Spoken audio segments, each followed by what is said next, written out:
Hi, I'm Dustin.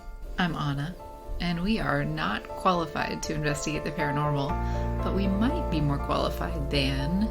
John C. Reilly. I had no idea if he's interested in the paranormal.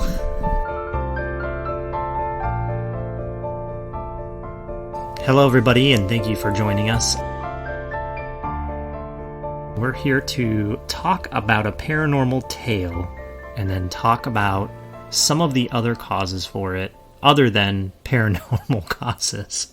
Possible explanations. Possible explanations. You always have the right words to share. So, I'm going to dive right into this one. We're going to be talking about a haunted place today.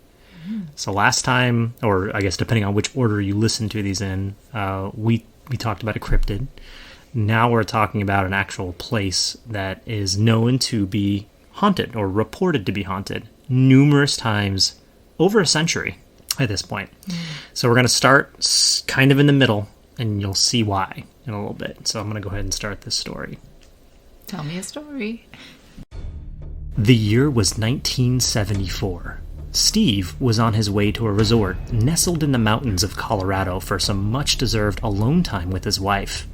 He had been working on a TV series, filming on location in Colorado, and the remote resort they were heading to was just what he needed to relax. They had also decided to leave their son with a nanny in order to reconnect and spend some quality time with just the two of them. Steve mused as they pulled in. I guess we're one of the first guests to check in. He had noticed that they were one of the only cars in the parking lot of the resort. As he approached the reception desk, he was greeted warmly by the hotel's clerk, Janet. We gotta know her name. Good evening, sir, and welcome. How can I help you? Janet asked with a smile. Hi, I have a reservation for me and my wife, he replied. Janet quickly found his reservation, probably because there was nobody else at the hotel, but hesitated as she handed him the room key. You're in room 217, sir. I hope you enjoy your stay with us. Did she ask it like a question? Look, this is the 70s. We don't know. There's nothing that's like okay. The inflection was. That was okay. So you're adding that inflection. Yeah, no, I'm sorry. Yeah, once again, these are going to be dramatized a little bit.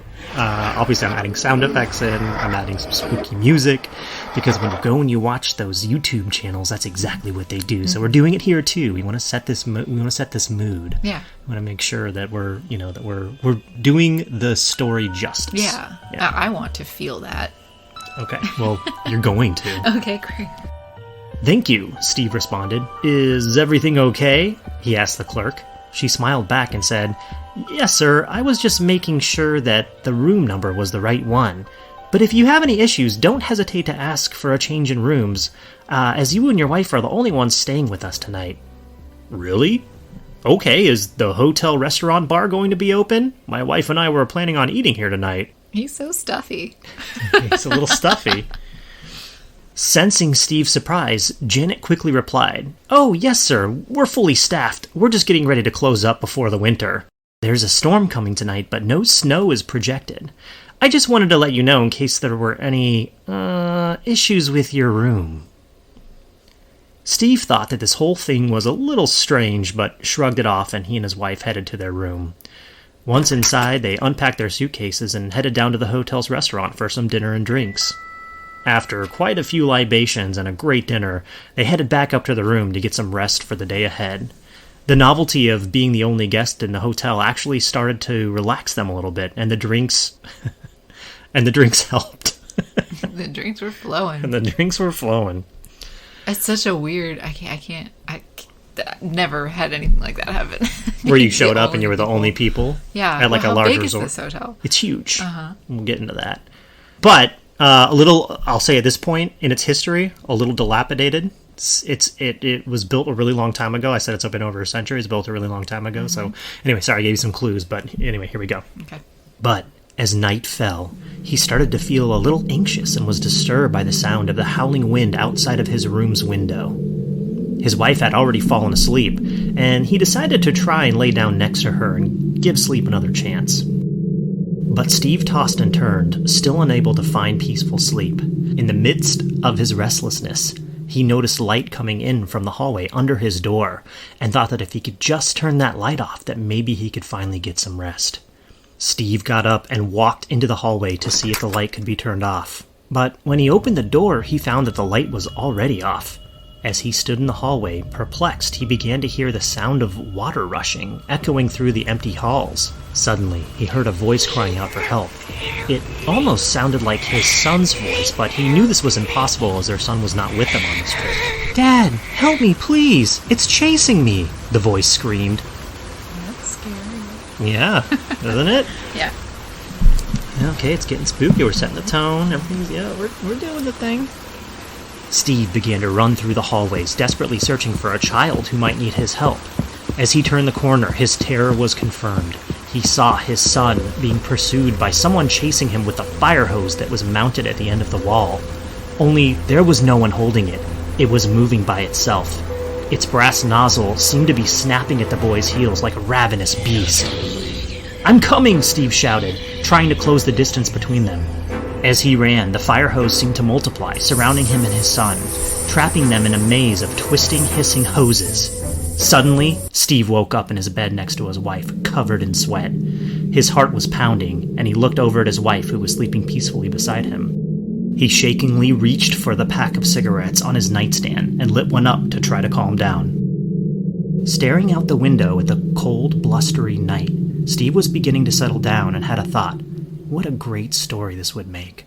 By the time Steve had finished his cigarette, he had outlined his next novel. He went back to bed, and the remainder of his stay was peaceful and gave him just the inspiration and rest he needed. I know who this is. This is, of course, Stephen King. And the novel... This is The Shining. I was the going to novel ask you that if he this got. is Yep, this is it. Okay. This Okay. is where Stephen King stayed while he was filming the TV series for The Stand. Okay. And he got... Wait, was it The Stand? This- Maybe it was something else. Sorry, I should That probably know would've that been- better. it's I'll fine. look it up. I'll look it up, Okay. and I'll come back and edit this part. I'll do a little jump in here. Right here. Hey everyone, Dustin from the future popping in here to correct myself. Stephen King was not filming anything or writing anything for TV at the time. This just goes to show you that you need to double check all of your references. Okay, welcome back. So, yes, this is Stephen King, 1974. This is the Stanley Hotel in Colorado. Has an incredibly interesting past. And at this point in the hotel's history, it was kind of falling apart. And after this incident happened and Stephen King wrote the novel, it kind of helped the hotel, and they did renovations, and it's still going today. As a matter of fact, I think Kevin Nealon is playing there next weekend. Wow, yeah, and people take on tours and... They have haunted ghost tours. They kind of embraced the idea of having a haunted hotel. Now, there's a big history here, but I kind of want to get your take on here, because Stephen King is not the only person, first of all, in this particular room to have a nightmare.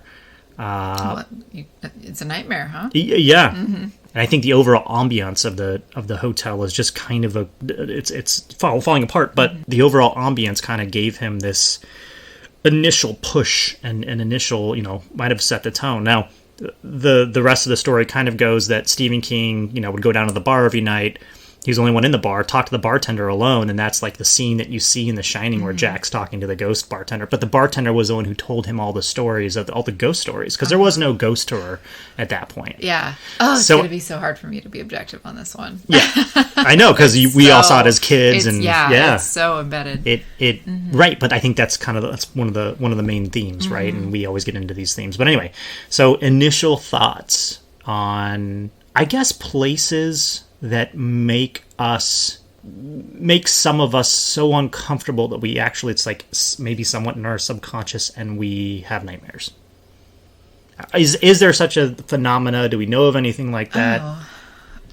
Where our context induces distressing dreams. That sounds great. That sounds very psychological. Let's go with that. Yeah. I don't know that there's such a mystery about our dreams and why we dream in the first place. We don't even know for sure if it serves a psychological function. But one of the theories of dreaming is it's a consolidation of memories. It's kind of a clearing out of the brain's files. And another theory of memories is more of the kind of psychoanalytic one, that they have meaning. Right. And then if it's a crab chasing you, then that means that the crab is actually your mother. Sure. And she was overbearing. Sure. And right. I had there's, library or encyclopedia of interpretations of dreams that are not just Western interpretations, but Eastern and everything in between. So that's one school of thought. And then there's it's just random, that some of the more brain analysis looks at when people are sleeping and then they report dreaming, if they're in REM sleep, that the parts of the brain that are active are really not the most, what we might call, meaningful parts, that it's like your visual cortex and then maybe subcortical regions. So it's going to give you content to see, but it's not connected to the parts of your brain that are more associated with memory and personality. So there's really not a ton of what we would call meaning if your higher consciousness or your narrative memories aren't a part of it. But that doesn't really provide evidence for them people who have trauma-related dreams, like about things they've really been through.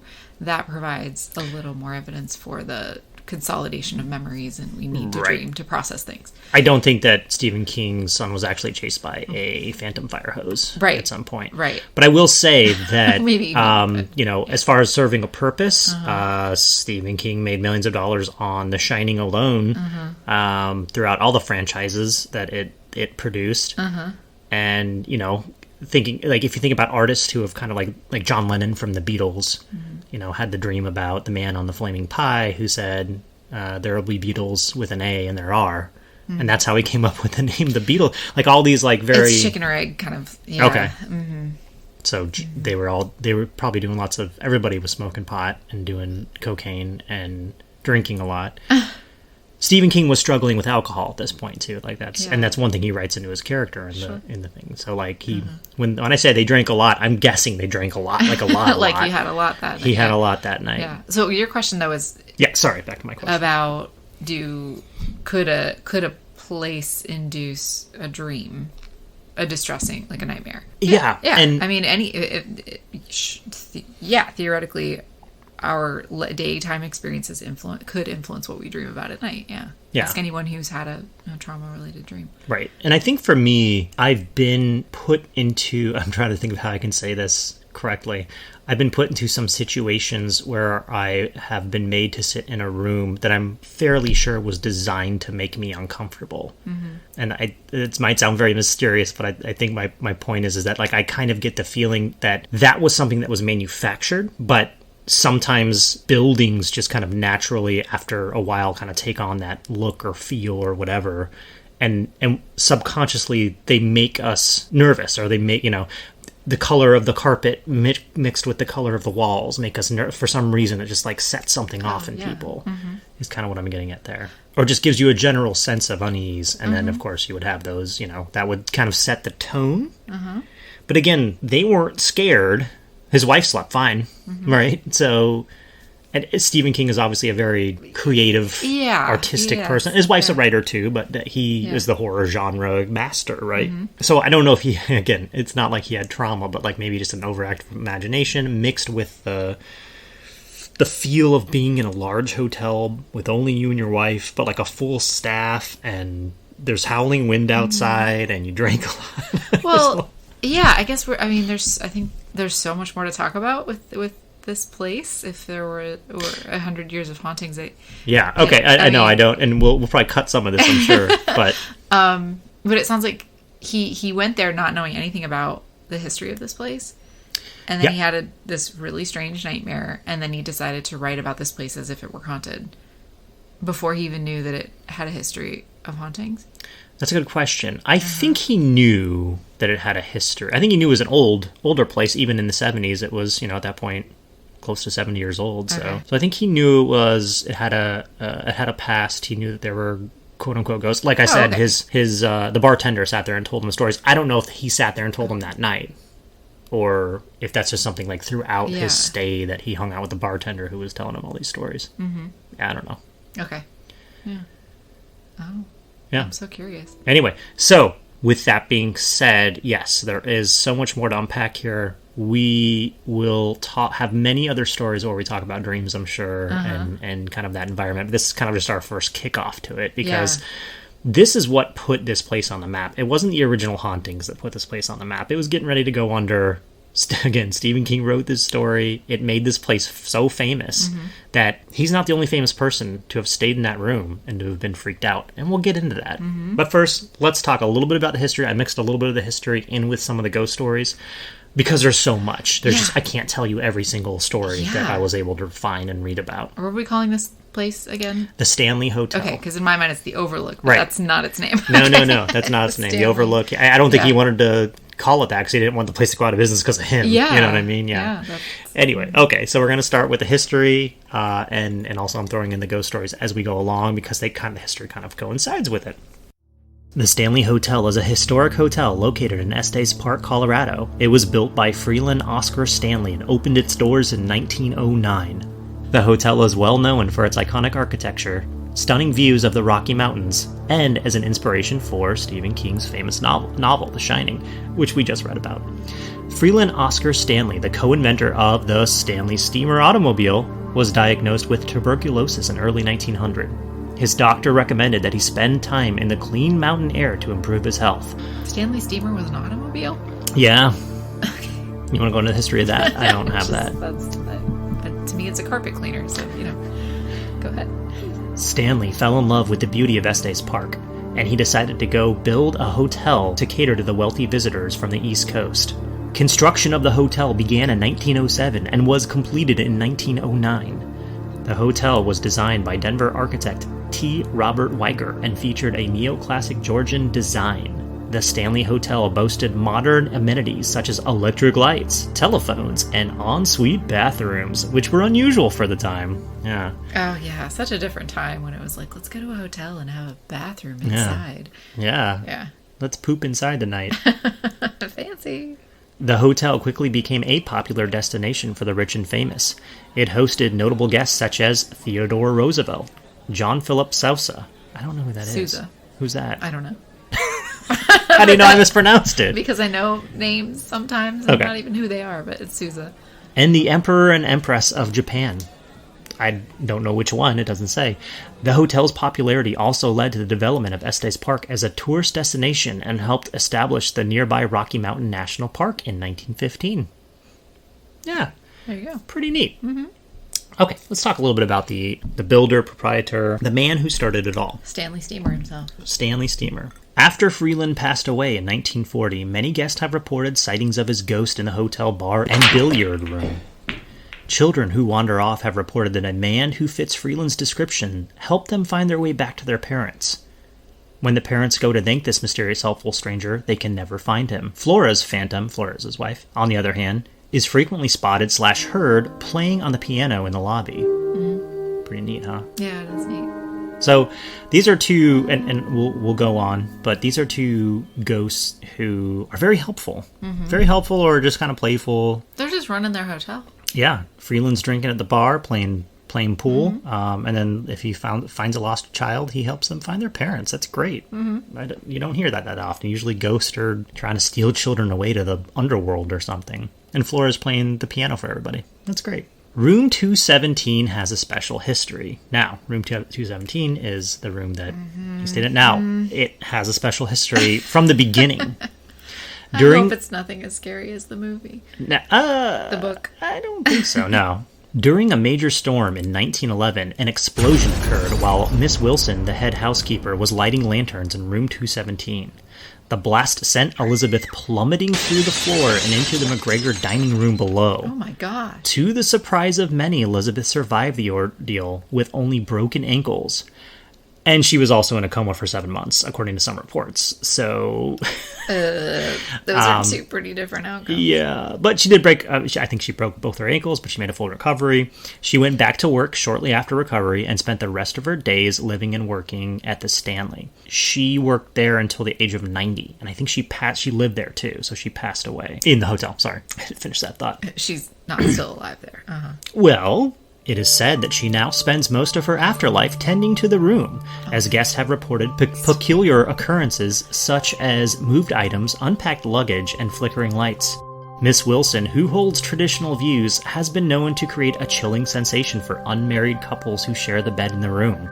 Such guests have awoken to find the man's belongings packed and placed by the door. That's so personal. That's like, she's got some judgments. She's a little judgmental. She's a little judgy. One person she judged heavily, actor Jim Carrey, tried to stay in the notorious Room 217 while filming the movie Dumb and Dumber in 1993. It is reported that the actor only spent a few hours in the room before running out and racing down to the front desk to ask for a different room after he had been quote-unquote spooked. Jim Carrey has never officially talked about this story. This is something that they tell at the Overlook. I mean, Stanley. He's never talked about it? So I don't know if he's ever confirmed it. We know that he stayed. We know that there's like a scene in Dumb and Dumber that filmed at the Stanley. Wow. And we know that they stayed there. Remember they went to Aspen? That was like the thing. I know it's been so long, but when I read this synopsis, I was like, oh yeah, that's right. They were heading to Aspen to go find the girl. That wasn't one of my movies. The Samsonite. I remember. No. Anyway.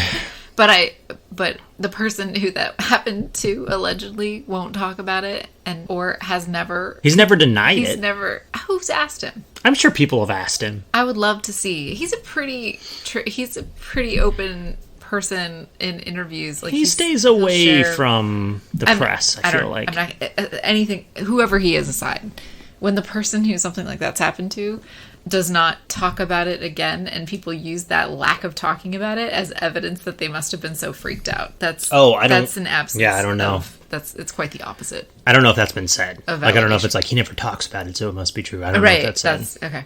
That's might what it sounds like to me is being said. Could that be. He doesn't talk about it, and it's like, well, then that's to me an absence of evidence. Oh, okay. So do we want to talk about... Well, we got, I think, a couple more rooms to go through here. Mm-hmm. It's not just Room 217. Many guests have reported experiencing unexplained occurrences in several of the rooms. Room 401 is considered the spookiest in the hotel, with claims of a malevolent male ghost haunting the space. Women have reported feeling touched inappropriately by an unseen presence while in the room's closet. Additionally, one guest reported their wedding ring being moved and dropping down the drain of a bathroom sink without explanation. So we got a groper in a closet. In a room in a closet in a room. I don't know if these are walk-in closets. Yeah, that's a big. It must be, yeah. And more than one person's had their ring removed. No, so one guest reported. I read this and I was like, so dumb. One guest was like, my wedding ring was sitting on the sink and it fell and dropped down the drain. Okay, it's a scientific fact that everything that falls in the toilet or falls in the bathroom lands either in the toilet or in the sink. You know what? No, but like when I read that, I was like, yeah, that happens the time to everyone. That's not a supernatural thing. Yeah.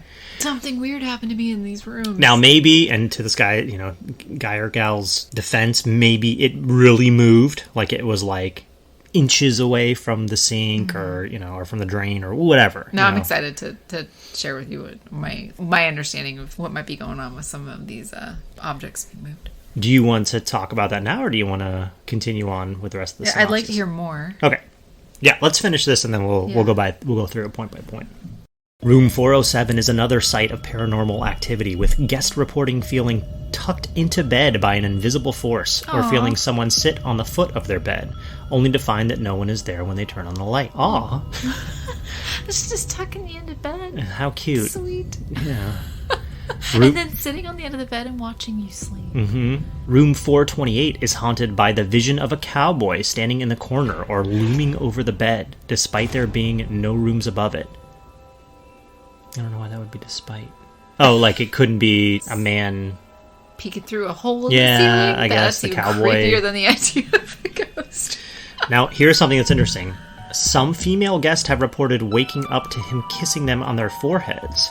Guests have also reported hearing strange noises like furniture moving and footsteps coming from the ceiling. Maybe that's what it meant by there's no rooms above it. Mm-hmm. Maybe that somehow got moved around. Okay. But anyway. Okay. The female guests who have reported waking up to the cowboy kissing their foreheads reported it to be romantic more than intrusive. Like, nobody was like, the cowboy is a friendly He's not malevolent like the other guy who pinches you. Tucking you in. He's like blessing you with his forehead kiss. He's a cowboy. Okay. The other guy, I feel like, is like an older male spirit. Uh-huh. Just something to think about while you're thinking these responses. Like, I couldn't find anything that was like, yeah, I woke up and this weird cowboy was kissing me on my forehead and that freaked me. You know what I mean? Like that. Okay. Anyway. It's not just the hotel rooms that have paranormal activity. The hotel's on-site pet cemetery, where some of the owner's animals are buried, is said to be haunted by the friendly ghost of a golden retriever named Cassie. Cassie is said to deliver newspapers and search for treats on guests. This hotel has an on-site pet cemetery. There's more. There is a cave system under the hotel that was originally used by the staff to move between rooms and facilities in the early days of the hotel. So kind of like an upstairs-downstairs thing. Okay. Yeah, that's not common in North America, as far as I know. The ghost of a pastry chef is said to haunt the tunnels, leaving behind the scent of baked goods.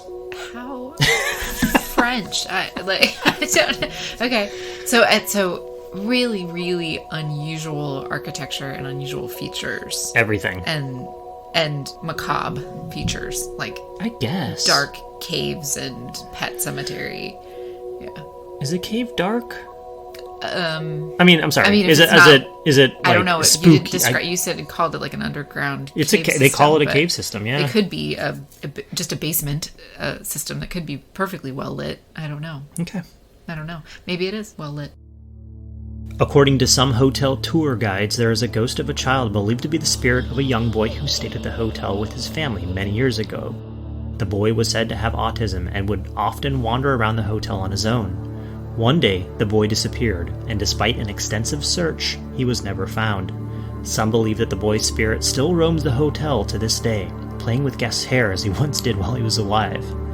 In addition to the ghost of a child with autism, guests on the 4th floor of the Stanley Hotel have reported hearing the sound of children's laughter in the hallways, even when no children are present. The laughter is said to be most audible late at night when the hotel is quiet and still. When did this kid go missing? I don't know, but you know what? Like, I had a really hard time tracking that story down. I think that's more legend than anything else. It seems like there's going to be a lot of that, yeah. Because if a kid disappears in a hotel, like, the police would be called. That's a cold case. Like, that's yeah. Yeah. And maybe I didn't see any, like, police files on this place. I don't know. Maybe I need to dive a little more into that. Yeah. I'm trying not to be reacting to that. Like, this comes up so much in like ghost stories and hauntings. Is this children go missing? No, just taking what should be something we know about, like an investigated murder or missing person, and turning it into lore that entertains us. Like, oh, how quaint. Like, that's not cool. Yeah. Anyway, I'm not here to be offended. It's just sad. The hotel has gained worldwide notoriety for its hauntings and has even been featured on popular ghost-themed shows like Ghost Adventures and Ghost Hunters. Just for the record, I love the show Ghost Adventures. No, they're different. Yeah, oh yeah. Okay. Ghost Hunters is like, they at least try to be somewhat professional. Ghost Adventures is like, they're just bros who are a little roided out, and they go, hey, you know what? I'll go off on Ghost Hunters later, but like, it doesn't matter. They always run away. It's like, what was that? I don't know. I'm done here though, man. I'm leaving. They always leave. And I can barely get through an episode of that with you because they're like, come at me. Yeah. And like they're like they challenging They challenge the ghost, and then they get scared when something happens and they run away. Which, can you imagine if, like, police investigators were like that? We're like, I don't know, man, this murder thing, I think I found the guy who did it, and that scares me, and I'm leaving. I'm not going to find that guy. Yeah. Anyway. You gotta stick with it. You can't be scared away.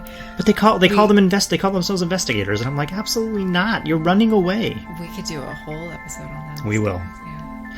Tourists and the paranormal enthusiast alike flock to the Stanley Hotel to experience its spooky atmosphere and investigate the numerous ghost stories that surround it. Whether or not you believe in the paranormal, the Stanley Hotel is a must-visit destination for anyone interested in the supernatural. So again, that sounds like it's from the Estes Park Tourist Society. Yeah, come on down, see our ghosts. That's right. So anyway, a lot to unpack here. Yeah. The first thing we should talk about, if we want to go back to it, is rooms. So the hauntings of rooms in general, I guess. Yeah. And like the theme of it, right? So you have the woman who is disapproving of unmarried couples, who messes with the dudes who stay there. The cowboy. You have the cowboy who kisses the women, and you have the missing child. Old creeper who touches the women, inappropriately touches the women. It's specific people attached to specific rooms, right? Versus like the people who are seen in various places, right? Like and the boy, the children who are like running around or doing the autistic child who does touches things. Hair. Yeah. Well, so. And then I'm also hearing themes of sounds throughout the hotel, places where people have other places, so not specific specters attached to specific, but like various things have happened in the pet cemetery and the Cassie. Oh, Cassie the golden is retriever. Attached to the pet cemetery. Okay. But sometimes I feel like that's like some things happen and they just give something a name, and just for like so the tour guides have something to kind of attach to when they're giving these tours. So they're like. Yeah. Oh, yeah, that's just Cassie, instead of just saying, oh, that's just one of the ghosts of the pets. Of course. You know? I mean, that so to me, there's an entire piece of this this is a business. Right. That is relying upon it being a haunted place and people coming there for that reason. These stories get retold for that purpose. Yes. There's a lot to be said for priming.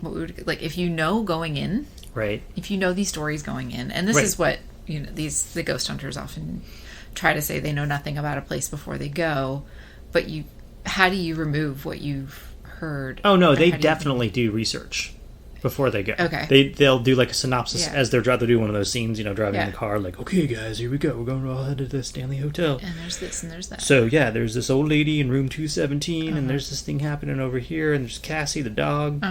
And they're looking for it, and so they're primed, and so that which we... I wonder if they yell at the dog. Anyway, sorry. I gotta go back and watch that. Yeah. Well, and then so that's a particular intention for the ghost hunters, but then there are the guests of the hotel who want to experience the paranormal, and you might have experienced that, or I've gone to a place that there are ghosts, it's haunted, so you kind of already have that creepy feeling and you're looking for it. What priming can do to our perception is really powerful, because it can put you, especially if it's priming for a particular experience of your sensory perception of a ghost, you're going to feel things that you might not otherwise even notice, like your hair moving or something touching you that may not in fact be there. Right. So that's you're already on edge. You're already and so there's a tingly sensation that, So I've never had that experience. Like, I've definitely been like, oh, cool, it's like haunted, we're going to see ghosts. And then I never get any funky sensations. Never had what was that? No. Not even even it doesn't have to be priming for ghosts. Like, there are ghosts here. It can be we're going camping, and people associate camping in a tent with spooky things can happen. Not spooky, but like bears. Like, is that a bear? Okay, and then therein lies the why do we feel that? Because it's to our evolutionary advantage to be alert at night in the dark, or in places where there could be unexpected things happening, or where you can't see and hear very well. But if I'm staying at a resort, I'm not going to feel that. Yeah. Sorry. Okay, well, that's even if it's a haunted resort. Sure. Okay. Well, No, I understand. I'm just saying, I can't, I want to feel that way. I do. I just don't. Okay. Yeah. Well. But I totally get it, because I think that's how a lot of these ghost hunters / paranormal investigators, quote unquote, that's what they do. They get these ideas in their head and they spin themselves up. Yeah.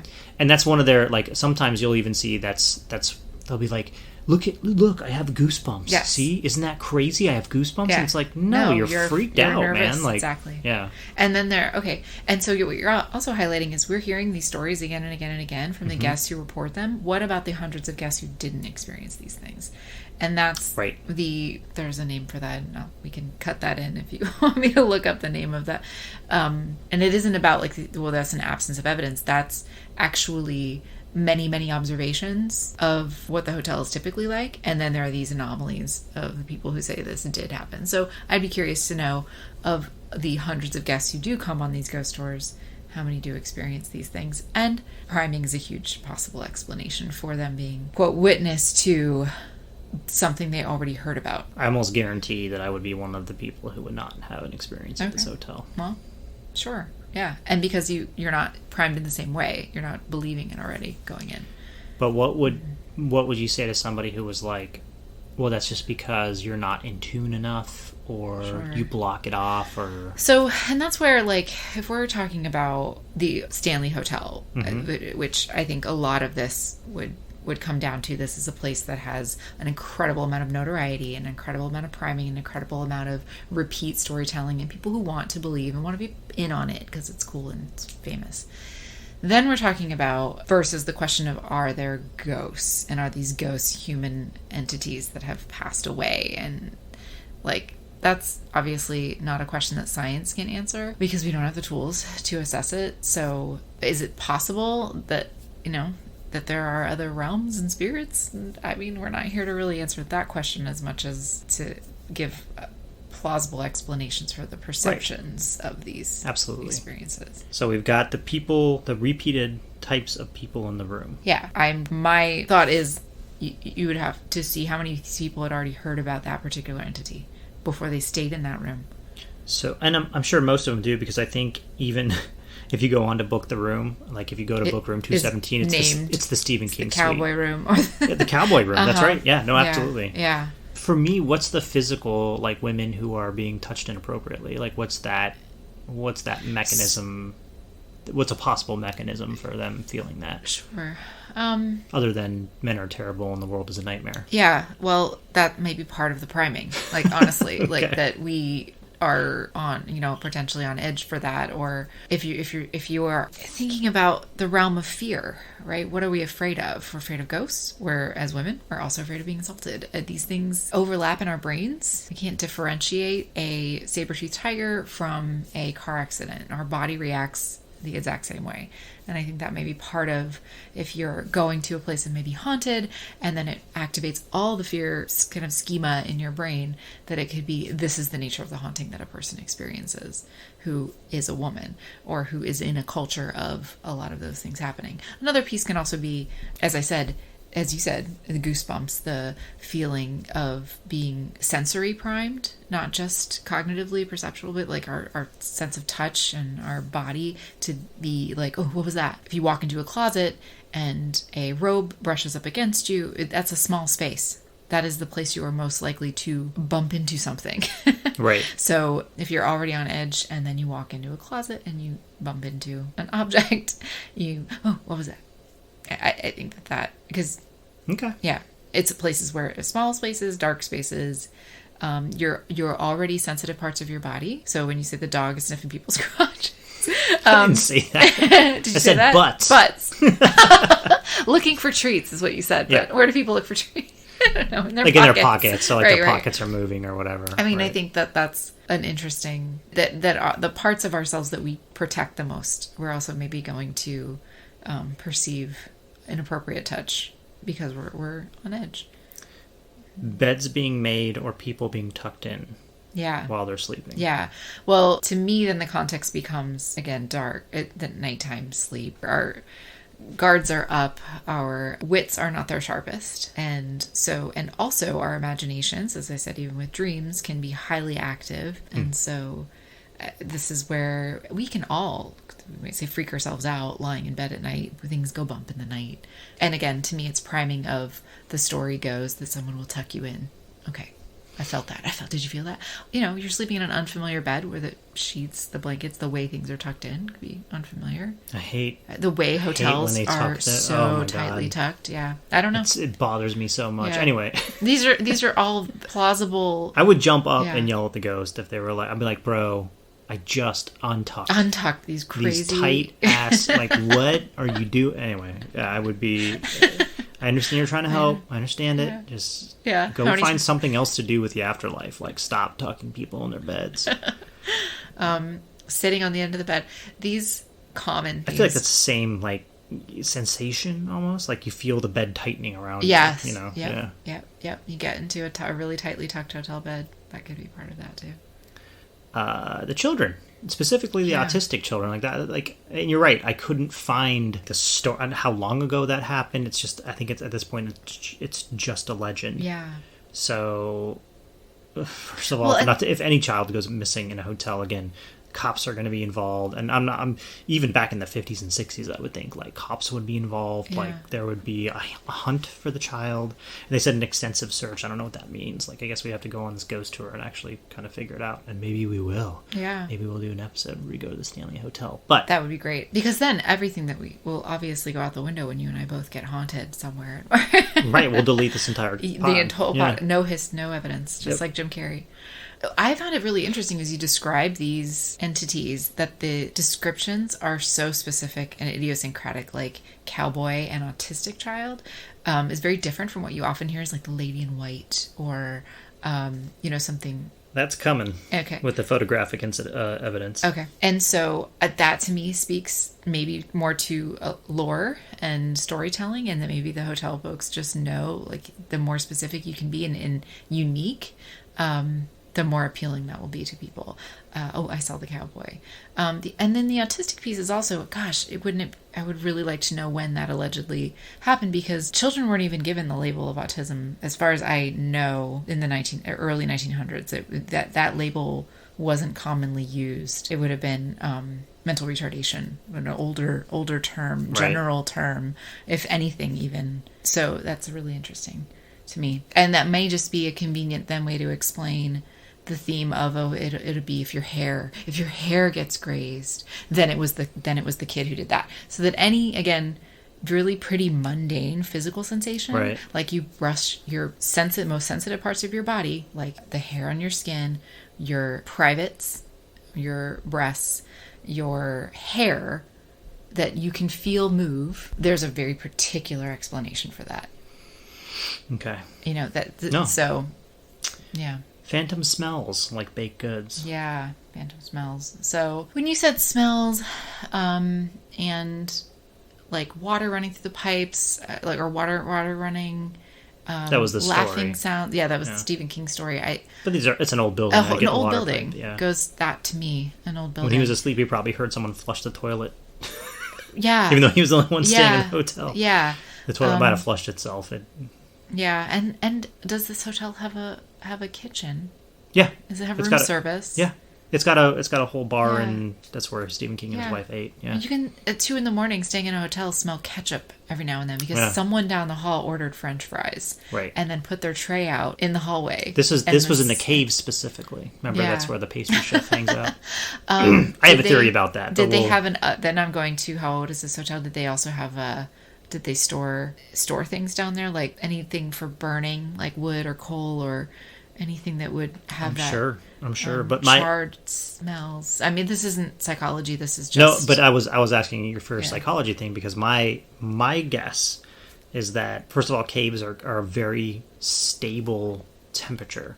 They're usually between 60 and 70 degrees, depending on the time of year, or 55 and 70 degrees, depending on the time of year. People would often, especially back in the early 1900s, would often brew beer, brew wine, that kind of thing. That puts yeast in the caves and yeast in the air. And yeast can survive for years and years and years in a dormant state. Especially think about Prohibition, like they probably were making their own hooch, and that probably was going on down there.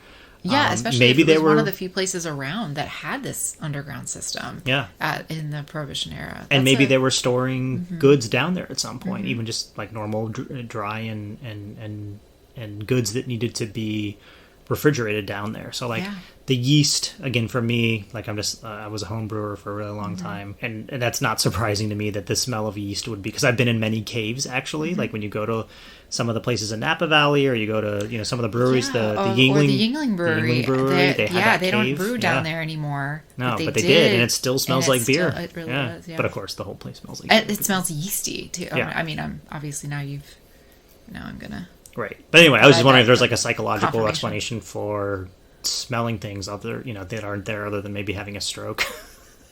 Yeah, well, smelling things that aren't there, olfactory hallucinations, but that would be, and that's actually fairly common as hallucinations go. Really? Yeah. Okay. That is one of the more common, and we don't often think about auditory hallucinations, but olfactory are really common. Really, really common. But I don't know enough about, like, can olfactory hallucinations be primed? That's an empirical question. I don't know. Yeah. Like primed on a mass scale where like Right. many people will experience the You same tell thing. them, like, do you smell baked bread? I smell it. It must be the pastry chef. Yeah. Yeah. Maybe. Objects moving. So I love this one. Because it's probably one of the most common parts of ghost story lore, as like objects were moved. And so that's a pretty big leap to me that it's a supernatural entity moving an object, because physical objects move. That's what they do when people move them. When acted upon by an outside force. Yeah. Which could be a person moving, or a door, or old building. Surfaces are not level. You can roll a ball in an old building, and you'll see evidence of that. So another piece is, and this is more of the people who actually specialize in paranormal research. Like I think his name is Chris French, and at the University of London. I think he's really interesting, and he looked at attentional blindness as being a really common, a more likely explanation for objects moving. Okay. And this is the like misplacing of things, or forgetting that something was packed. So the guy packed his bags. He packed his bag and forgot he packed it. Put it out there, and then he was like, "Oh, the lady did it," because he was drunk because he was drinking in the bar. Sure, and vacations are also a place where we're not routine or habit, and we're doing things out of the ordinary, or also stressed or afraid, and so our attention isn't going to be that consistent or reliable. But attentional blindness is really interesting because it's also kind of a characteristic quality, like that some people have more than others. So do you remember the really widely shared experimental video of the dancing gorilla, the basketball game? Oh, yeah. Okay. Of course. So that's the classic study of attentional blindness, where you're told to watch this video. How many times they pass the ball. The white t-shirt team and the black t-shirt team, how many times, pay attention to how many times, and count when the white team passes the ball to each other. Meanwhile, you watch through the video, then halfway through, a man in a gorilla costume walks right into the middle of the room and starts dancing or doing something, and then walks out. And I'll put a link to that in the show. Please do, because it really is such an excellent demonstration of attentional blindness. Now, everyone who's listening is going to be primed to see it, so it's not going to work on you, sorry. But so there are those of us who, I don't love that it's called attentional blindness, because I'm a person who missed the gorilla, because you're focusing. Yeah. You're focusing your attention on the task at hand. And you might have people who have really great sustained attention. Then you might have other people who would get it. So you might call that attentional blindness, that I'm not scanning the whole space. Yeah. I'm doing the task at hand. I'm sustaining my attention on the people in the white shirt. But then you have people who might get their attention distracted by the man in the gorilla costume, and who are going to notice it. And they they failed the task, but they're like, hello. They actually passed the real test. The real test, which is this thing happened that you didn't notice. The real test. And when you ask people afterward, oh, did you see the gorilla? They're like, no way, And you gotta go back and watch it. Yeah, and there's a similar one where, and I think that's where. Tell me about the similar one. There's a similar one experiment where they have several people walk into a library and ask for a form, and the guy goes, "Oh, hold on, let me get it." And he ducks behind the counter, and another person pops up that kind of looks the same, but not really. It's incredible. People just don't pay it; they don't know. Yeah, there's like one or two people out of 10 that like, you're not the same guy I was just talking to. They escalate. It's amazing. Yeah, anyway, there are a series of experiments on this where it's just a completely different person. Oh, it's amazing. And again, I think that what we're talking about then is, what are you talking? There was no gorilla. And being like, no, I didn't pack my stuff. I didn't do that. No way. And that insistence upon it was moved, or someone else did that, combined with the fact that you're primed to believe that hauntings are happening in the hotel that you're in. Yeah. I lose things so much that I don't blame anybody but myself. If I'm like, oh, I thought I put that there, I'm not like, that was a ghost. I'm like, I was an idiot and put it somewhere else, or I forgot where I put it, or whatever. Like, it's... Yeah. Well, what I think is interesting about Chris French's research, I hope it's Chris. Dr. French, give him the respect.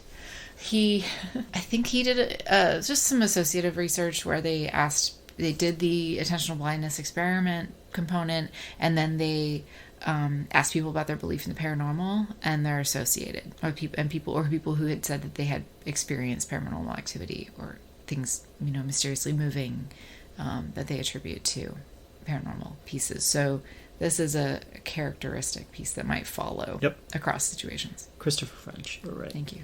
Yeah. Okay. I think we hit... Is there anything else that I missed that you wanted to hit on? Because we're about to jump into photographic and also EVP evidence. Oh, this I want to see. Okay. What you got? Let me show you what I got. Okay. This is really funny because these are so close together as far as like when these images were taken. So this is posted on Instagram by user Area415. He says, "By golly, I think I may have captured a hashtag ghost at hashtag Stanley Hotel, hashtag Estes Park." So this wasn't that long ago. This was 2016, 2017. And if you look, it's a panoramic photo, so you actually see like the entire lobby area. And he claims he didn't see anybody, there wasn't anybody standing there, and he didn't notice it until he checked his camera later. Okay. I mean, there's definitely someone standing on the staircase. Yeah, it's pretty well lit. It's a little grainy, but it's super grainy. And but go ahead. Almost looks like a person wearing like a nun's habit, or that's another freaky thing about it. Cause it was like they're wearing black with like a very stark white collar. Right. It's very old. It looks like they're wearing very old timey clothes if anybody's actually there. Yeah.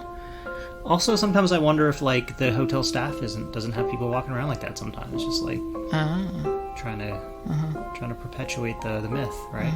Trying to get more people in.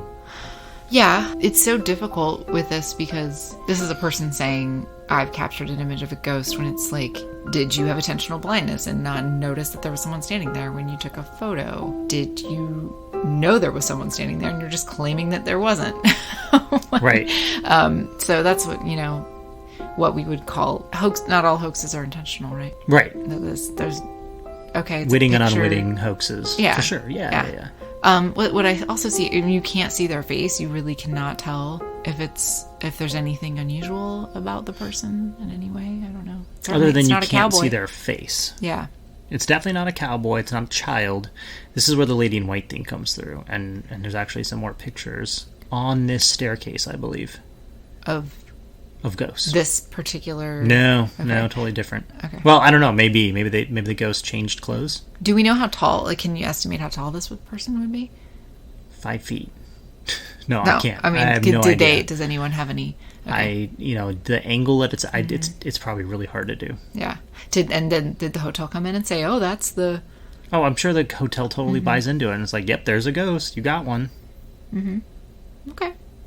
That's a good one. All right, another one, and this one I freaking hate. You hate this one. Not very open-minded. No, but this one's just like, come on, man. Sorry if you guys can hear my clicking. All right, apparently there's a ghost right there. Oh, it's so far away. So what we're seeing is a picture from outside of the hotel. Bright daylight. We can see 4 stories, and there's a person in the foreground, but in the background we can see the top floor windows in the distance, and you're telling me there's a ghost in one of those windows. You zoom in on this one. Okay. Oh, and unfortunately when you zoom in, it doesn't get clearer. Not at all. And so here's another thing that they try to do to prove that it wasn't staged or nobody's trying to fake it or whatever. They say that the photo, this is the original photo, was taken at 3:35, and the next photo over was taken at 3:37, so only a few minutes after. Tell me if you notice the other differences between these two pictures. The windows are a different... Yep. So one of the other... This is pretty... it's pretty obvious that this is a very different time, or someone went around opening and closing a lot of windows. Mm-hmm. That one's open now, that one's open now. So either they're lying about the time difference, yeah, or there was probably a hotel staff member who was opening the window, because it's open in this one, 2 minutes later, and this one next to it is half open as well. So someone was cleaning a room. That's right. I mean, that would be my question: is what goes on in these rooms? Why would we believe that it has to be a ghost just because there's someone in a window? Right. That's never. Are these boarded up rooms and no one's been in there for 100 years?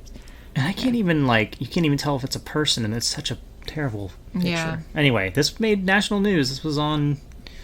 Well, That made national news. Yeah, Someone on caught CNN. Yeah. So isn't that such an interesting thing that we're looking for pictures of ghosts? That's kind of the idea of being like, that's perhaps the wrong thing to be looking for. What should we be looking for? Well, as we talked about before, pictures and videos are fabrications of reality already. Mm-hmm. So they're not going to be the evidence that we need. So if you ask what would be the evidence that we would need for the cowboy, for example, I suppose it would be that you can get an interview with him, and then the next day someone can get an interview with him. These are not they're not tangible objects. They're ethereal. So why would you need a picture of it to prove that it's as if it were tangible? I still don't. If you can't see them, no, that's all you can do is see them. That's all you can do is see them and feel them kissing you. Right, and hear them. I'm sorry, you can hear them too. So you'd have a conversation. Mm-hmm. Okay. Well, I just showed you two. Here's a third one. This is possibly the best one I've seen, but I can still explain it away. Not explain it away, but I can still come up with a better explanation than ghost. What I mean by repeat observations is of the same phenomenon. So that same person on that staircase or in that. Here you go. That's a cool image. So we're looking at the people gathered in a platform in a staircase. What is that called? That's the same staircase. Okay. That lady, the remember? main So lobby. That's the first one we saw. Yeah. And so this is like on the someone's up on the second or third floor. Yeah. And there are several people standing around. Tour group. Okay. And the name tags. Mm-hmm. And there looks to be at coming up the stairs, perhaps a very blurry person.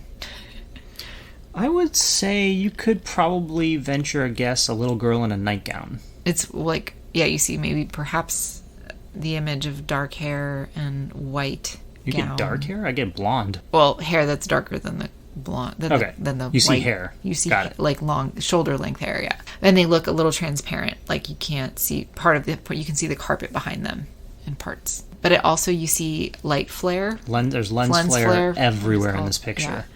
Yeah. Yeah. Like multiple spots where all of the lights are. And there's blurriness too, which is really weird for it's a very well lit picture. I feel like they had like some kind of they had the wrong, like a setting, like a night filter on or something like that. There's one man who, it's like the exposure, the lens, what's it called, the aperture speed. Yeah. You can tell there's a guy right here who's like super blurry, probably because he's moving around. Yeah. A couple of people, there's a little kid over there who's super blurry. This person's arm is blurry, but the rest of her is kind of okay. And then kind of standing here. So apparently do we know what kind of camera this was? Oh, that's a good question. I feel like a photo expert, photographer would be able to... This has been sent to an expert who has said that nothing has been tampered with it. It's really hard to... by seeing the image? No, because you can analyze the file itself to see if anybody's done any Photoshop or anything like that. So this has not been Photoshopped. I think it's just kind of like point-in-time camera error. Yeah. Well, it doesn't mean it has been tampered with. It can just be the settings on an SLR camera, right? Or even just because you can change you can mock SLR settings on most modern phones. Now again, this is 2017, but still you can still. So it's a really cool picture. I think it's pretty decent actually, as far as like because it's definitely a human standing there, right? That's definitely like not, I don't know, just blurriness or anything like, a smudge that looks like Jesus. This looks like a little girl in a nightgown standing there. Well, and she's got slippers. That's pretty clear. You can kind of tell she's got slippers on because her heel's coming out of the bottom of her shoe. You see that? Yeah. Yeah, so she's got slippers on, and it almost looks like she's got that I'm supposed to be seeing. Well, what does it look like? She's got like a teddy bear in her hand too. I have no idea. What I see is the carpet through it. So, she would have been taking a step, and so there was motion happening. Right. And I think, and again, I'm not a photographer or an expert on this, but what I imagine is you see the fuzziness of the person to their left, and a little bit to the right, and a little bit here. Like anyone standing here would have been completely blurry. Anyone in that middle part of the photo. Right. So it's just a really neat settings. It does look like an action shot. You know what? What do they if call you that? Look in the mirror, look at there's a girl wearing a white dress. That so mirror would be this way then. Yeah, so she ran that way and finally got there, and by the time in between the exposure time, she was running. Oh, perhaps, yeah. So there she is. Yeah, running to her dad over in the tour group. Yeah. So you'll share this image too. I'll share this image. I mean, so I everybody think can look at it. it's cool. On to EVPs. Oh boy. Ready? Okay. EVPs for me are very questionable as far as evidence of anything other than malfunctioning electronics. And that's way more your domain, being that it's electronic. But I want to play them for you because I want you to tell me what you hear, like if you can hear it. Because especially with EVPs, people were like, "Did you hear it?" They said, "Help me," and I'm like, "No, that sounded like somebody like rubbing their foot on the ground." You know what I mean? Like I can't tell. So hold on. Make sure that this is all set up. This first one is from YouTube user One Moto Girl, and in it they say, "We were doing an EVP session in this room 400 at the Stanley Hotel. This EVP was only captured on my digital recorder, but the session was also being video recorded by my friend's cell phone. She did not capture the voice, but we were able to debunk that no one was singing at that time." I hate it when people use debunk wrong, and they do it all the time. Anyway, here we go.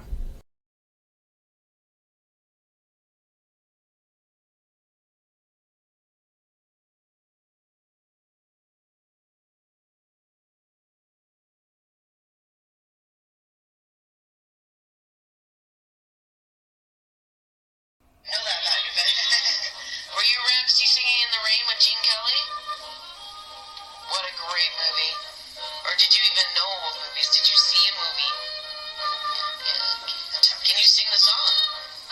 Temperature's dropping. Did you hear anything? At the end there?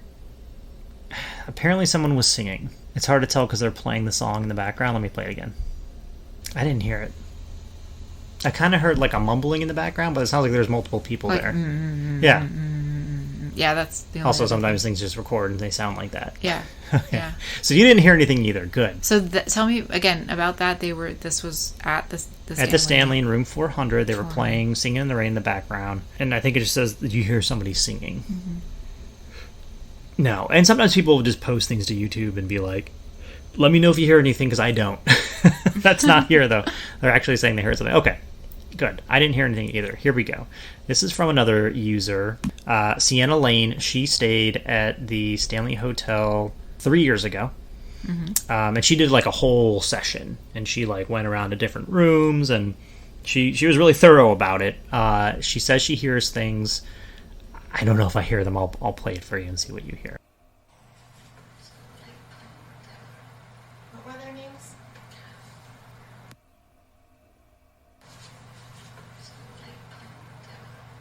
What were their names? Did you hear that? It sounded like people talking. Yeah. Go back again. Yeah.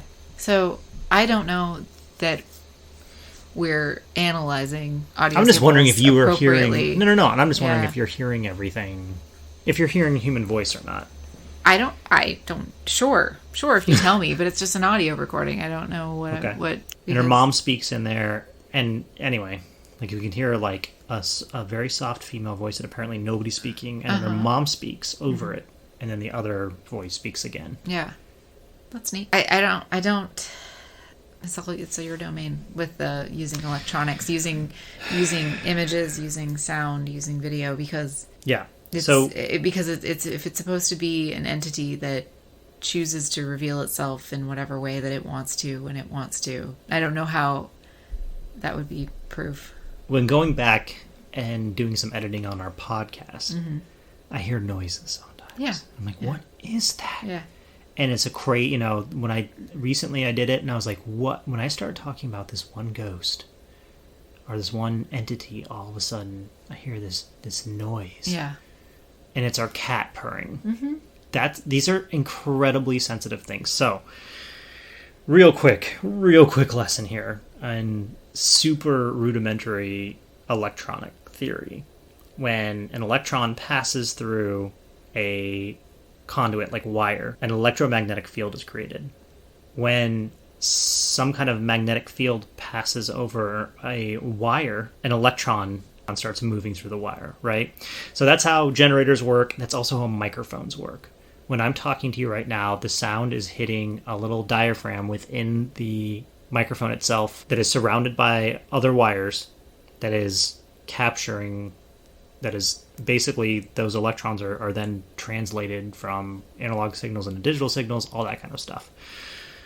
Anywhere in between any one of the, we still don't quite understand how magnetism works on the lowest level. We utilize these technologies on a daily basis without truly understanding what's going on at the bottom, at the very core of what's going on, because we don't really understand quantum mechanics, right? We might understand it on the atomic level, we might understand it on the electrical level, whatever, on like the kind of higher end levels, but there are so many things that we don't understand about what's actually going on the deepest level of understanding that we can, right? So that's one of my biggest problems with EVPs, is that it's like, it's possible that there's a radio station that's strong enough that is interfering, an AM radio station or FM radio station. It's possible that the hotel staff has radios that they use, and again, these are all really sensitive things. It's possible that you're rubbing your shoe across the surface. When you rub rubber across the surface, it makes a noise. It can sometimes sound like a human voice if you record it. You rub it the right way. It's like nobody was talking. No, but you were moving. Your stomach was growling. We all have bodily functions that happen, right? No, you burped, you farted, like whatever it is. Like, I just feel like there's so much of that happens when people say that they hear an EVP. Yeah. Now, I have actually seen, and I wish I could remember the show. It's one of the ghost hunter shows where they took an EVP to an audio analyst, like somebody who I don't know if they, like, where they are on the academic scale, whether they have a PhD or not, but they actually they do audio recordings of human voices for a living. Yeah.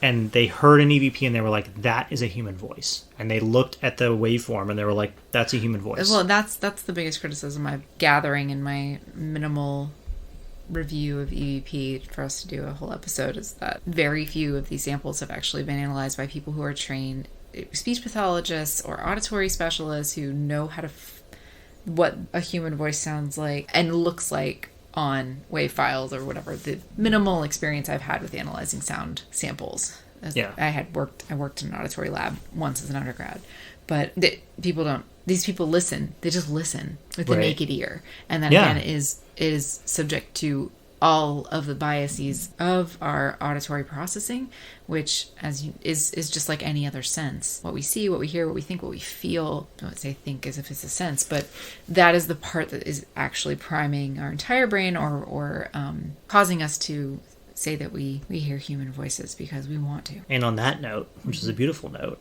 I want to play one more video for you. A video? This is not a ghost. It is at the Stanley Hotel, and it begs questions. That's a bear. There's a bear in the lobby. A big brown grizzly bear. It looks terrifying to me. How did it get in there? That is 100% a wild brown bear that got into the lobby of the Stanley Hotel recently. And one of the staff who was at the front desk at that time took the video. And why can't they take video of the ghost? No. My point here is that another thing about hearing steps and hearing things scratching, hearing knocking. Yeah. We take for granted like what our walls are. Yeah. All the time. And we also don't really think about what's behind them or necessarily what's not behind them. Right? Yeah, that's why. Yeah.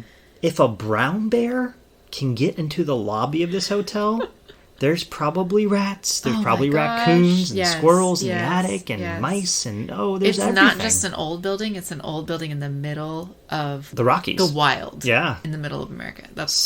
So I just wanted to play that for you because I wanted to kind of tie this up and say, if you think you're hearing something bump in the night and you're hearing scratching, or you're hearing, call a roofer. Call a drywall professional, have them come and look and see what's going on in your house. Don't just assume it's ghosts and that you're haunted and start spinning up about that. Yeah. Because then when you do, guess what? Then you might be haunted and not in the paranormal sense. You're just going to be a haunted person. Exactly. And I think happens a lot. So much of what we're talking about is like that here's what's going on when your brain goes to it's paranormal versus, well, what else is it? It's probably something... Yeah. Pretty mundane, but potentially really dangerous. And I think that's just what our brain knows, is that it could be really scary Right. And we love talking about the paranormal. I love talking about the paranormal. I love watching the videos. I love, looking at these things. I don't know why, even though I don't buy into a lot of it. But I'm starting to see somewhat of a trend go in the wrong direction with it, where it's like, well, this person says this about it. And it's like, okay, who is that person? We have a lot of people in the quote-unquote paranormal community who claim to be investigators, who claim to be AV experts, who claim to, have all this background. There is no background in this stuff. The literal definition of paranormal is that it's not normal. Right? It's not anything that necessarily can be explained or any of that stuff. So it's really important to kind of like remember that when we're looking at these things. Yeah. And to make sure that we are being objective about it. Not to say that there's not something otherworldly going on here. Yeah. Interdimensional beings, possibly afterlife stuff. Like, I'm not saying that that's not possible. Right. But again, for us, it's always about what's more probable. Right. We're not here to answer the question of whether there are ghosts or paranormal entities, period. Just what else might be going on that you can explain. Right. And with that, that's it. That's the well, end. Yeah, I'm happy to talk more about EVPs another time when I can share with you. And maybe go back to the one where an expert in analyzing audio samples said that is a human voice. So I'll talk more about that one. Yeah, I got to go back and find that one. I'll try to find it. You send me that one, and then I'll bring the rest to you. Okay, and I'll tell you some stories. We're going to have an Onna-hosted episode. It's going to be good. If you guys out there, and gals out there, can think of anything that you want us to talk about, investigate, if you have an experience at the Stanley Hotel, please feel free to reach out to us at stories@paranormaloutsiders.com. Stories@paranormaloutsiders.com. Send us your stories. Send us your requests for topics. Your thoughts, your feelings about paranormal stuff. I'm sure the other thoughts and feelings are important too, but that's, paranormal stuff, the psychology of it all, the electronics of it all, the technology of it all, and we'll keep talking. Send it our way. Thanks for listening, everyone.